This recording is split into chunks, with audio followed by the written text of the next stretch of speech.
Oke. Mutiara lanjut Oke. ya. Oke, lanjut. Mutiara tadi menjelaskan tentang kenapa harga harga dan paket di rapid test di RSRS atau di klinik-klinik di Indonesia itu bisa beda-beda. Lanjutkan Bu Mutiara. Oke. Ini aku ulang aja deh, tapi lebih singkat. Jadi kalau misalnya rapid test itu kan sebenarnya variabel untuk menentukan harganya nggak terlalu banyak. At least nggak sebanyak sama PCR gitu. PCR harus dilakukan di lab yang memang udah settingannya khusus gitu. Ada BSL levelnya, BSL level 2, 3. Terus yang mengerjakan juga harus orang yang mengerti molekuler biologi khusus gitu. Kalau misalnya rapid test itu sebenarnya faktornya untuk menentukan harga sebenarnya cuma 2 sih. Human resource-nya, yaitu maksudnya nge-hire nakes untuk melakukan pengambilan darah dan meneteskan ke alatnya. Satu lagi, pembelian rapid test itu sendiri gitu.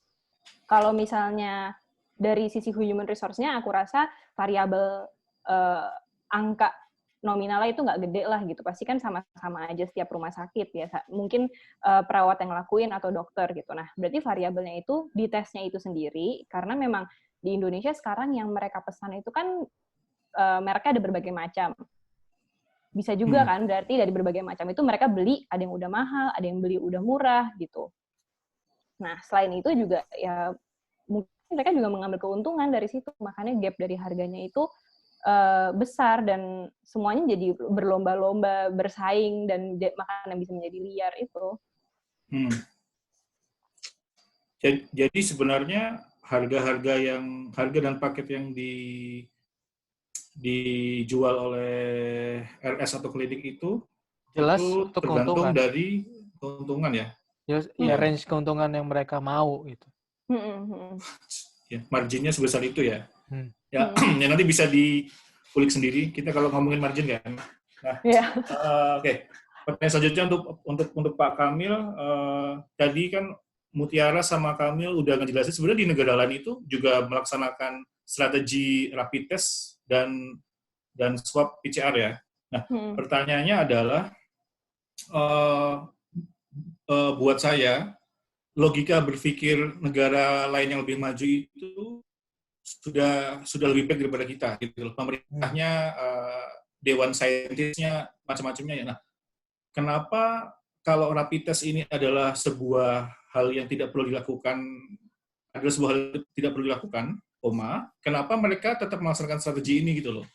Bahasa netizennya gini, alah di luar negeri juga dilakuin kok, ya kita juga ngelakuin dong gitu loh. Nah,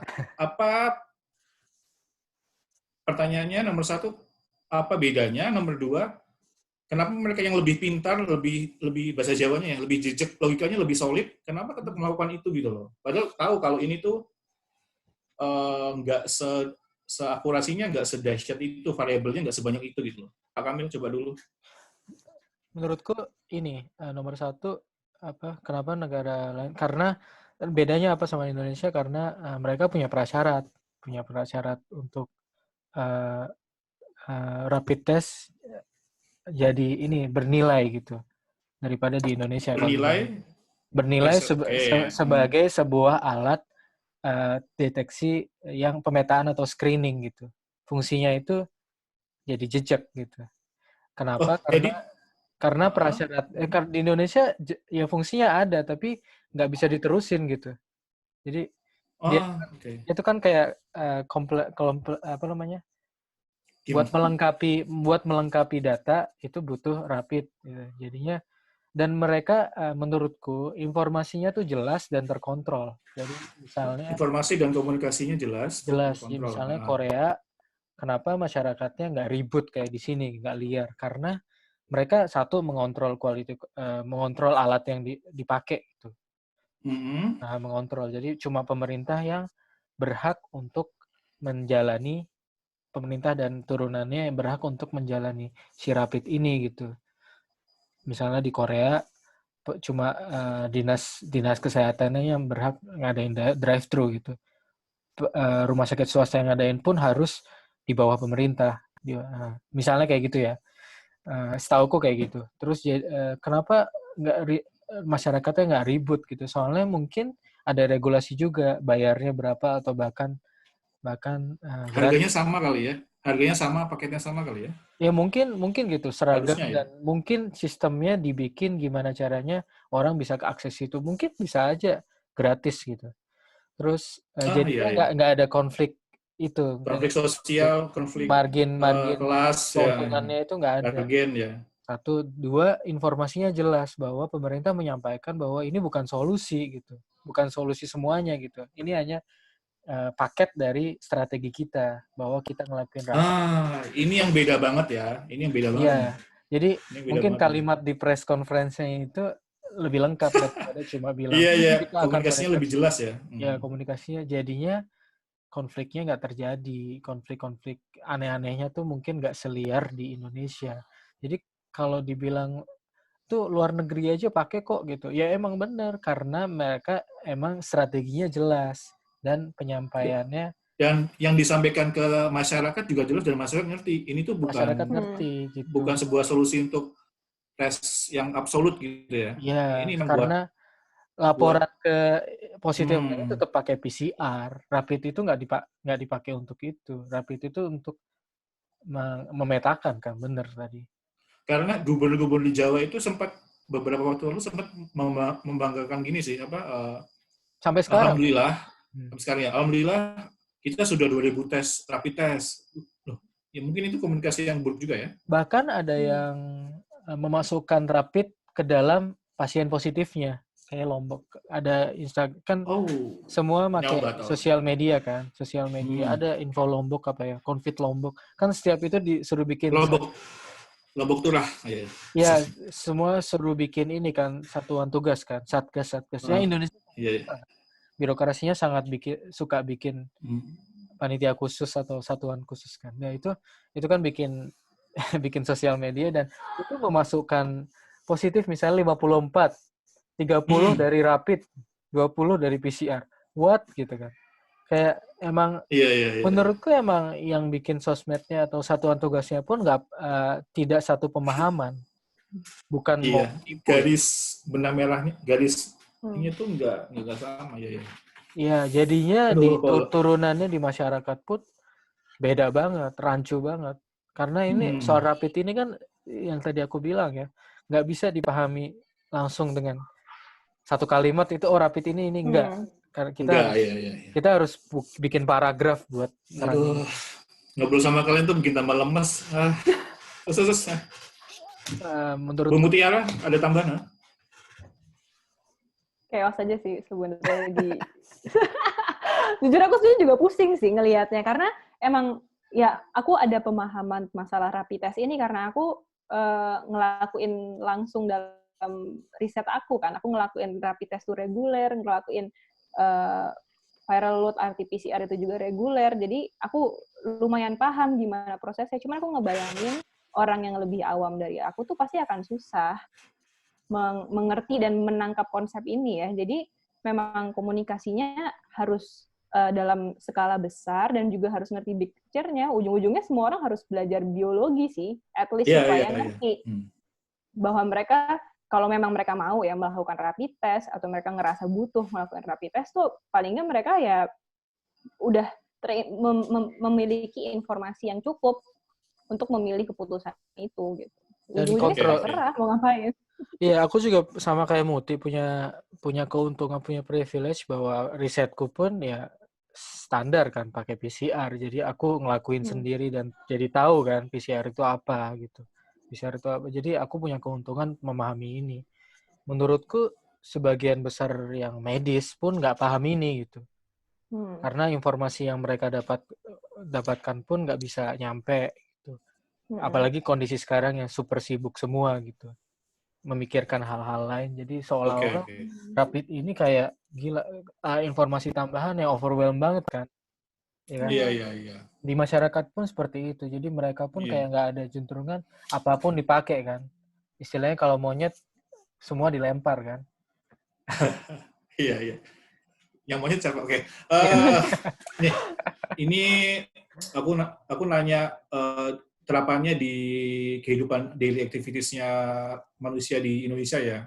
Jadi misalkan saya memiliki sebuah gejala COVID, itu sebaiknya nomor satu apakah rapid test, karena orang-orang sekarang cenderungnya ke arah sini nih, kalau gue nggak enak badan, rapid test nih gitu, ya kan? Kalau saya nggak enak badan, rapid test nih, rapid test udah ada di mana-mana nih itu nomor satu. Atau nomor dua, balik lagi ke basic common knowledge-nya bahwa ya isolasi diri sendiri dulu gitu loh. Nanti kalau sudah parah ya baru malah ke rumah sakit ya, bukan rapid test ya. Nah, jadi menurut Muti sama Tiara, Muti sama Kamil. Muti sama Tiara sama dong ya? Muti sama Tiara, Kamil sama Muhammad adalah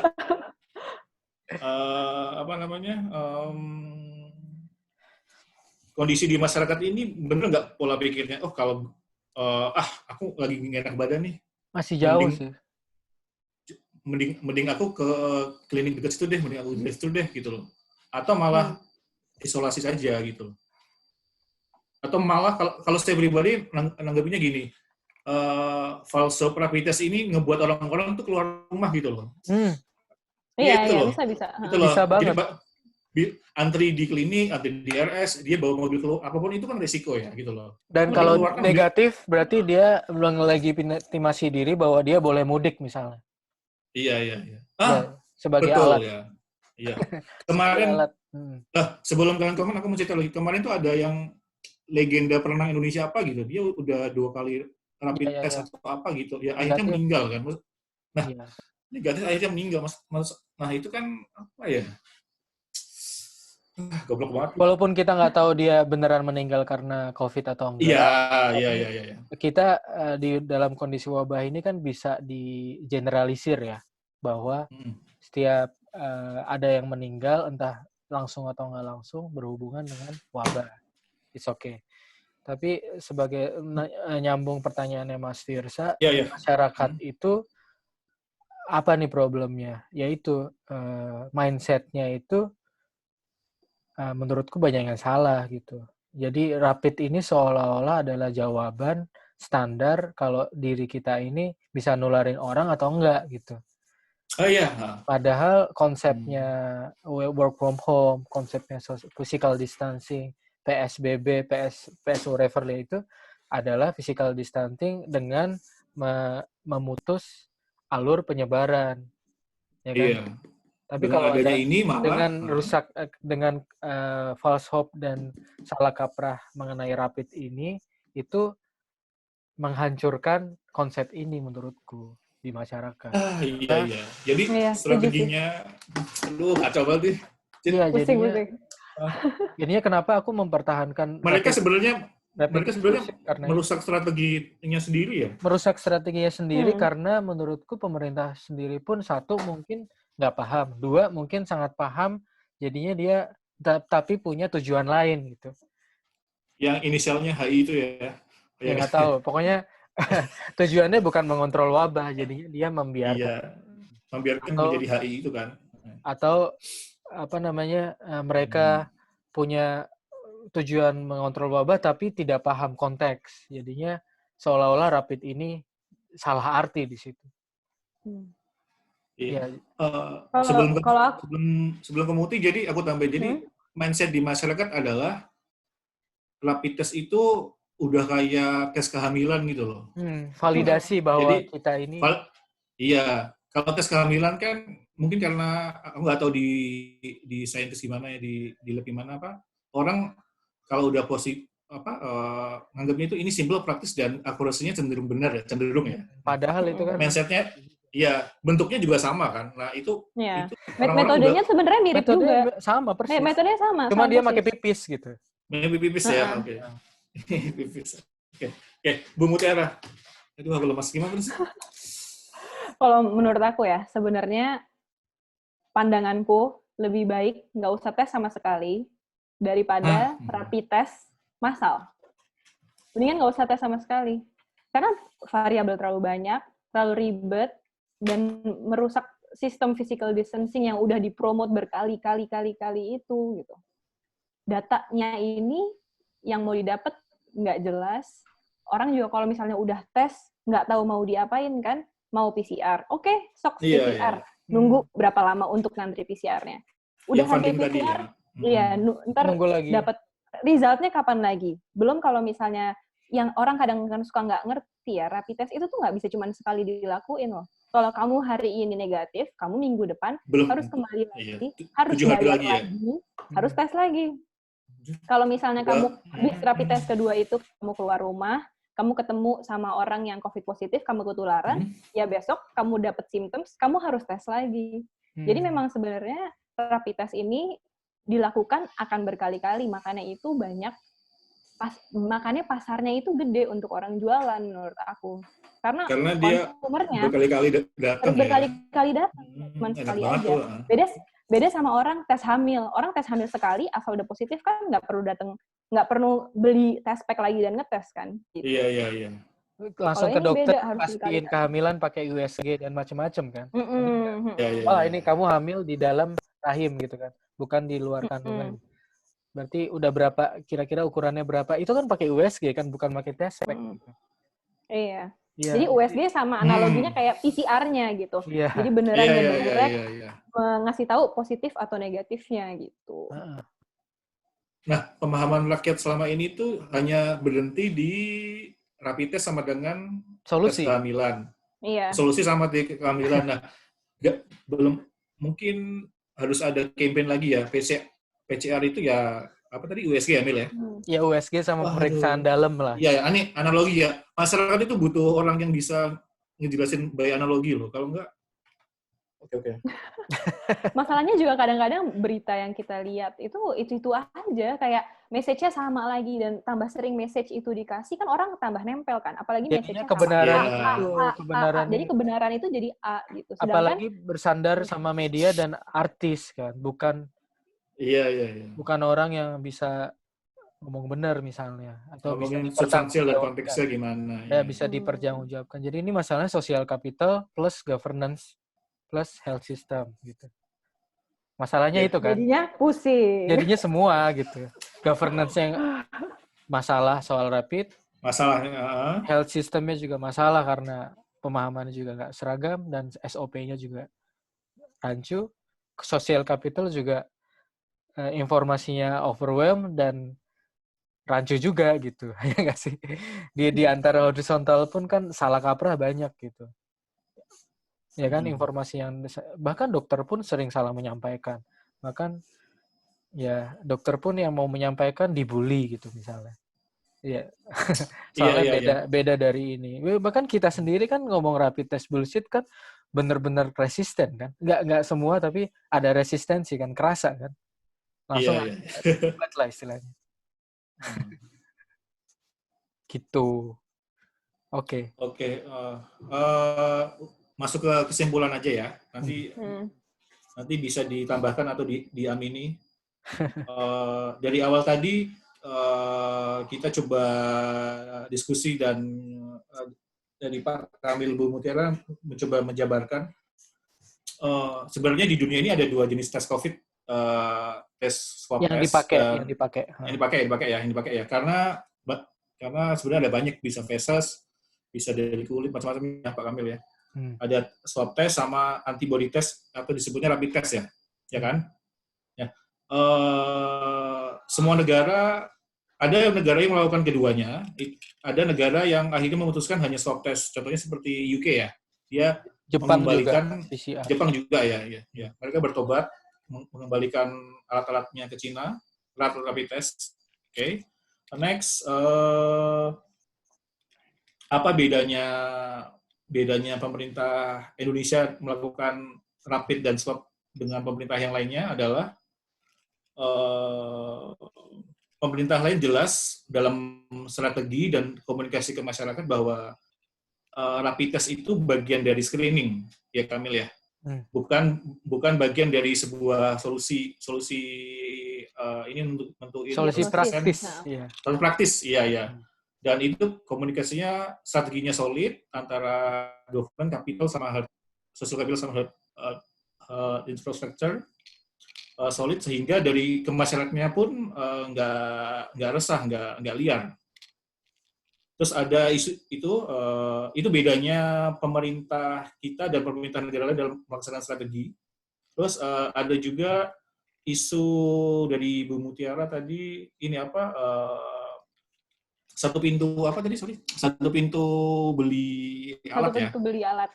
Iya. Itulah yang menyebabkan di negara Indonesia semua orang bisa beli, semua klinik bisa beli, di Tokped ada karena dari Kemenkes mungkin sama Bea Cukai Imigrasi juga ngebuka los-losan aja kan, dibuka aja gitu loh. Bahkan terakhir Pak Presiden bilang, saya mau peraturan alat kesehatan dibuka lebar.